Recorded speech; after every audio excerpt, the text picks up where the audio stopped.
Hello and good morning. আজকের ব্লগটা এমন জায়গায় শুরু করলাম যেখানে রোজ আমি অফিস ঢোকার আগে সেলফি তুলি। তো ভাবলাম সেখান থেকেই আজকের ব্লগটা স্টার্ট করব। এইখানটা আমার ভীষণ পছন্দের, কারণ প্রচুর গাছ রয়েছে। তো তারপর আমার এটা এন্ট্রান্স, এখান দিয়ে আমি অফিস ঢুকি। ওপরেই দেখতে পেলে মনে হয় তোমরা যে জগন্নাথ ঠাকুরের একটা ছবি। বায়োমেট্রিক্সে মুখ দেখিয়ে নিয়েছি, দিয়ে আমি যখন আসি ওই সময়টায় আমি একটু আগেই আসি।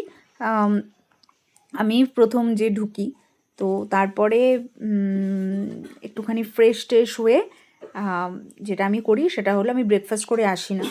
তো ব্রেকফাস্ট খাই, একটাই রুটি খাই সাথে তরকারি, আর কিছুই খাই না। তো রুটি তরকারি খাওয়ার পর আরেকটা যেটা কাজ করি সেটা হলো, মানে এগুলো আমি বলছি অফিসে কাজ করতে বসার আগের রুটিন আমার। বাইরে থেকে যাই তো আমি এমনিতে মেকআপ কোনো ইউজ করি না, সানস্ক্রিন থাকে, কিন্তু সেটাকেও আমি পুরো ভালো করে জল দিয়ে রিমুভ করি। দিয়ে এই যে হায়ালুরোনিক জেলটা যেটা দেখতে পাচ্ছ ওটা ইউজ করি।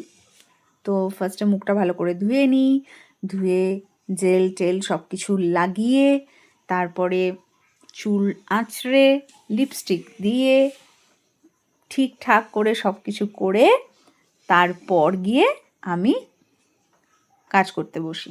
আর এই হলো আমার ওয়ার্ক ডেস্ক। এখানে আমি মিকির সাথে কিছু ফটো রেখেছি, আর কিছু প্ল্যান্টস আছে, তারপরে ঠাকুরের ফটো তো আছেই। তো চলো আজকের মতো ব্লগটা এখানেই শেষ করছি, কাজ করতে বসি, টাটা।